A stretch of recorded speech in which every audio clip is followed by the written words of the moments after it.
If your window defogger, more commonly known as defroster, is not working at all, or some grid lines don't heat up and you're not sure how to fix it, this 10-minute video is for you.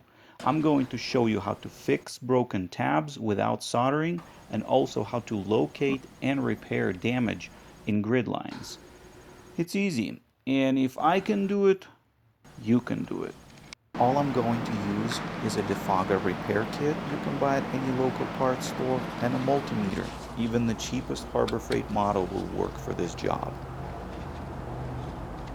First, I need to check if there is power and ground getting to the defogger grid. So I'm going to turn the key to the on position and turn on the defogger. Next, I am going to set my multimeter to DC voltage and connect its leads to the wires going to the defogger grid. As you can see, the multimeter is showing I have battery voltage here, which means the wires to the grid are fine and the switch is working. All I need to repair is the tab that broke off, and the grid will work again. Now I can turn off the defogger and start the repair. I bought this kit at a local parts store for about $20. It includes supplies for both the tab and the grid lines repair. For the tab repair, I have cleaner activator towelette, electrically conductive tab adhesive, and sandpaper to clean the surface of the tab where it attaches to the grid. And for the grid lines repair, I have quick grid repair compound with a stencil to place over the grid, small brush, and an alcohol prep pad. Now I'm going to remove the broken off tab, squeeze the connector to release the tab, and carefully pull it out. Then sand down the tab to make the attaching surface flat and free from all of the previous materials, like a part of the grid that would have come off with the tab.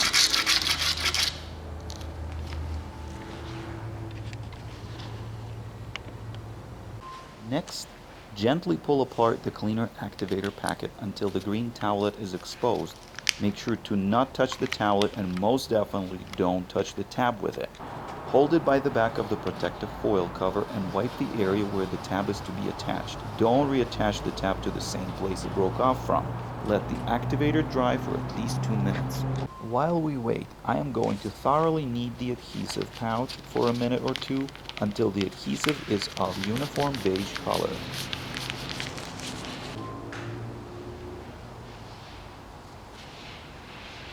Now it is time to open the pouch and apply 1 drop of adhesive to the surface of the tab.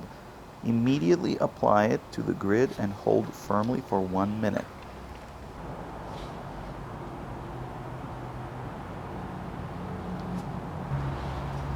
Uncured adhesive around the tab may be cleaned off with alcohol.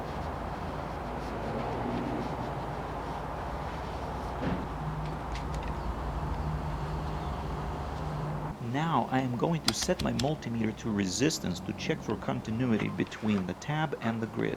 First, touch the leads together to confirm the multimeter is working properly. Then, touch the tab and the grid to make sure there is connection between them. My reading is close to 0, which means I have good connection. And all I have left is connect the wire to the tab until it clicks, and the job is done.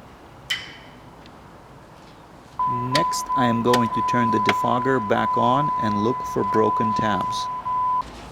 Set the multimeter to DC voltage again, and touch the multimeter leads to the opposite sides of the grid. You should get 12 volts approximately, but my battery is going bad, so it's showing less. Nevertheless, it will be enough to test this grid.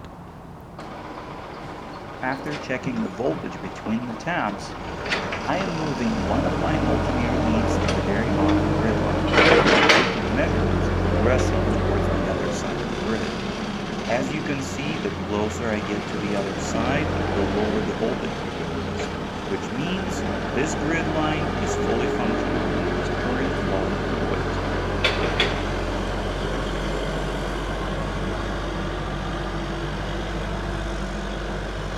Now look look at the voltage reading as I start taking measurements from the second grid line.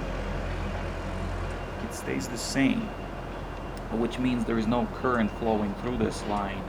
All I'm getting is battery voltage.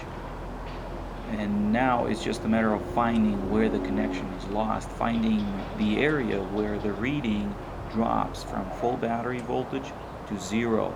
In my case, it is all the way to the left.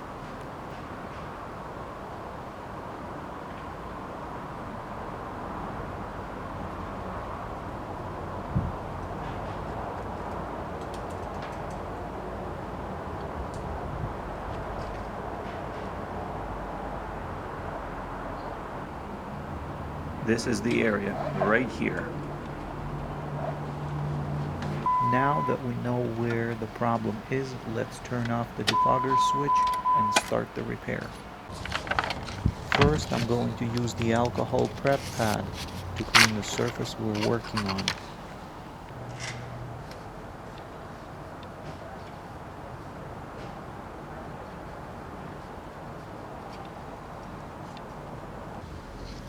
Then remove the protecting backing from the stencil provided and carefully apply the stencil over the broken area of the grid.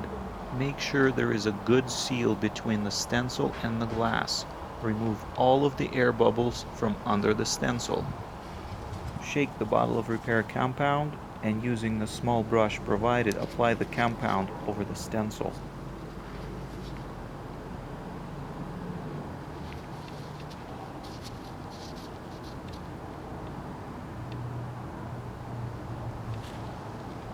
After applying the first coat, wait for the surface to become tack-free and apply another coat. Repeat the procedure 2-3 times until there is no light coming through the repaired area. After applying the last coat, wait 30 minutes before removing the stencil. The manual says to wait 24 hours before using the defogger, but I just let it sit overnight and it seems to work just fine. Now you can either check the resistance of the repaired area by placing the leads on the opposite sides of it, or turn on the defogger and check for voltage drop, which is what I am doing. As you can see, the voltage is dropping as I am moving the red lead over to the left, which means this grid line is repaired and functioning properly. And this is how you fix broken grid lines. If this video made sense, please give it a thumbs up. If not, please share your feedback and experience in the comments. Good luck and take care.